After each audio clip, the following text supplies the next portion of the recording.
بسم اللہ الرحمن الرحیم۔ السلام علیکم معزز سامعین، اکثر یہ سوال کیا جاتا ہے کہ شادی کے بعد محبت ختم کیوں ہو جاتی ہے۔ میں چونکہ ایک کنسلٹنٹ ہوں اور زندگی کے مختلف شعبہ جات میں کنسلٹنسی ہم پرووائڈ کرتے ہیں، مثال کے طور پہ لائف کے ایشوز کے حوالے سے، میرڈ لائف کے حوالے سے، اسٹوڈنٹ کی کریئر کاؤنسلنگ کے حوالے سے، پروفیشنل لائف کے حوالے سے۔ تو ایک دن ایک کلائنٹ آئے، وہ بتاتے ہیں کہ میری 10 سال شادی رہی اور 10 سال کے بعد طلاق ہو گئی۔ بڑی حیران کن بات تھی کہ آپ نے 10 سال کیسے گزار لیے۔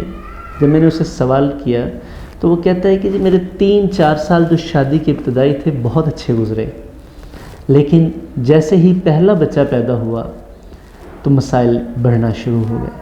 میں نے اس سے پوچھا کیا مسائل کیوں بڑھنا شروع ہو گئے؟ بچے کی پیدائش کے بعد تو خوشیاں ہوتی ہیں۔ وہ کہتے ہیں جی کہ جیسے ہی بچے کی پیدائش ہوئی مجھے یوں لگا کہ میری بیوی کی مجھ سے محبت کم ہو گئی ہے۔ تو میں نے اپنی بیوی سے شکایت کی کہ اب آپ میرا پہلے کی طرح خیال نہیں رکھتی، آپ کو میرا وہ احساس نہیں رہا۔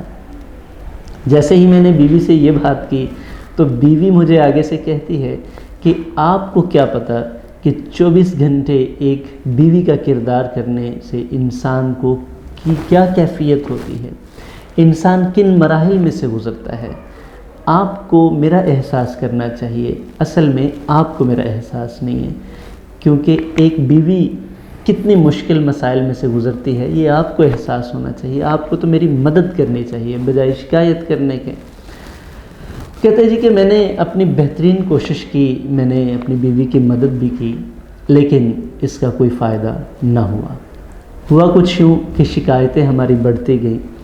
میں اسے یہی کہتا تھا کہ مجھ سے زیادہ آپ کو بچے کا خیال ہے یا آپ کو میرا خیال نہیں رہا۔ وہ مجھ سے یہی کہتی کہ آپ کو میرا خیال نہیں ہے، میں آپ کی بیوی ہوں، اور یہ خیال نہ ہونے کی شکایات بڑھتی گئی اور یہاں تک کہ ہماری شادی کا اختتام طلاق کی صورت میں ہوا۔ معزز سامعین، اگر ہم اس ریئل لائف لائک ایکسپیرینس کی بات کریں، اور یقیناً بہت سارے لوگوں کا یہ مسئلہ ہے، وہ سمجھتے ہیں، خاوند یہ سمجھتا ہے کہ میری بیوی میرا خیال نہیں رکھتی، اور بیوی کو یہ شکایت ہوتی ہے کہ خاوند کو میرا ذرا برابر بھی خیال نہیں ہے، وہ میرے مسائل سمجھتا ہی نہیں ہے۔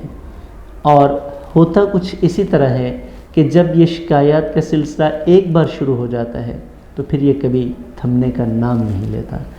اس کے 2 ہی حل ہوتے ہیں، یا تو آپ مجبوراً کمپرومائز کرتے ہیں یا پھر آپ طلاق کی صورت میں ایک دوسرے سے علیحدہ ہو جاتے ہیں۔ اب دیکھیے، ذرا غور کیجئے، دونوں کا مسئلہ ایک ہی تھا، شکایت ایک ہی تھی، شکوہ ایک ہی تھا۔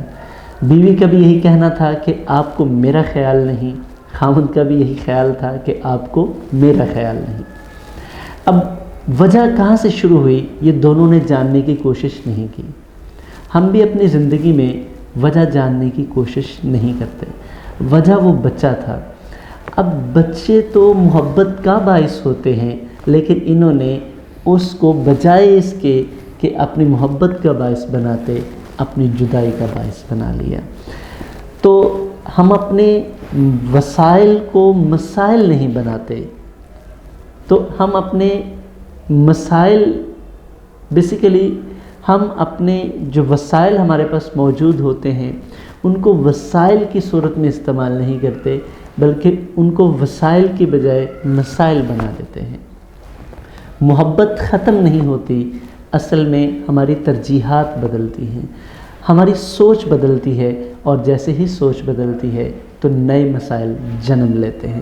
لیکن اگر ہم اپنی سوچ کو برقرار رکھیں تو شادی کے بعد محبت بڑھتی ہے، ختم نہیں ہوتی۔ تو کیوں ختم ہوتی ہے، یہ اس کا جواب آپ نے جان لیا کہ ہمیں دیکھنا ہے، غور کرنا ہے، کون سی ایسی وجہ ہے جس کی وجہ سے میں اور میری بیوی، یا بیوی کو یہ سوچنا ہے کہ میں اور میرا خاوند ایک دوسرے سے کیوں دور ہوتے جا رہے ہیں۔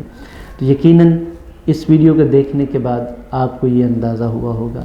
ہمیں اپنی سوچ کو اس انداز سے بدلنا ہے. ہمیں دیکھنا ہے کہ مسائل کی وجہ کیا ہے. ہمیں وسائل کو مسائل نہیں بنانا بلکہ وسائل کو اپنی بہتری کا سبب بنانا ہے. والسلام.